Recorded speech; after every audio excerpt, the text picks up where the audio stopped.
વડોદરા જિલ્લાના નવનિયુક્ત અધ્યક્ષ શ્રી રસિકભાઈ પ્રજાપતિ તથા પાદરા વિધાનસભામાં આવતી ગ્રામ પંચાયતના નવા ચૂંટાયેલા તમામ સરપંચ તથા ગ્રામ પંચાયતના સદસ્યશ્રીઓનો સન્માન સમારોહ છોટાઉદેપુર સાંસદ શ્રી જસુભાઈ રાઠવાના અધ્યક્ષસ્થાને યોજાયો।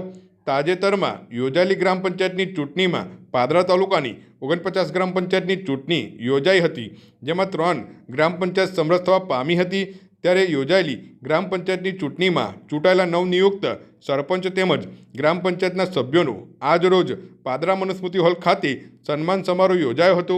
આ કાર્યક્રમમાં છોટાઉદેપુર સાંસદ જસુભાઈ રાઠવા, ધારાસભ્ય ચેતનસિંહ ઝાલા, વડોદરાના પૂર્વ ધારાસભ્ય સીમાબેન મોહિત, જિલ્લા ભાજપા અધ્યક્ષ રસિકભાઈ પ્રજાપતિ, વડોદરા જિલ્લા મહામંત્રી યોગેશભાઈ અધ્યારુ સહિત જિલ્લા તાલુકા ભાજપ સંગઠનના હોદ્દેદારો ઉપસ્થિત રહ્યા હતા। ઉપસ્થિત મહેમાનોના હસ્તે દીપ પ્રાગટ્ય બાદ કાર્યક્રમની શરૂઆત કરી હતી।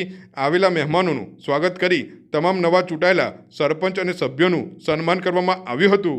હાલમાં યોજાયેલી ગ્રામ પંચાયતની ચૂંટણીમાં વિજેતા થયેલા સરપંચશ્રીઓ અને સભ્યશ્રીઓનો સન્માન સમારોહ તેમજ વડોદરા જિલ્લાના ભારતીય જનતા પાર્ટીના નવનિયુક્ત પ્રમુખ શ્રી રસિકભાઈ પ્રજાપતિનો સન્માન સમારોહનો કાર્યક્રમ આજ રોજ પાદરા ખાતે ભારતીય જનતા પાર્ટી પાદરા તાલુકા અને નગર દ્વારા યોજવામાં આવ્યો હતો, જેમાં પાદરા તાલુકાના નવનિયુક્ત સરપંચશ્રીઓ અને સભ્યશ્રીઓ એ તમામ હાજર રહ્યા હતા, તેઓનું સન્માન કર્યું છે।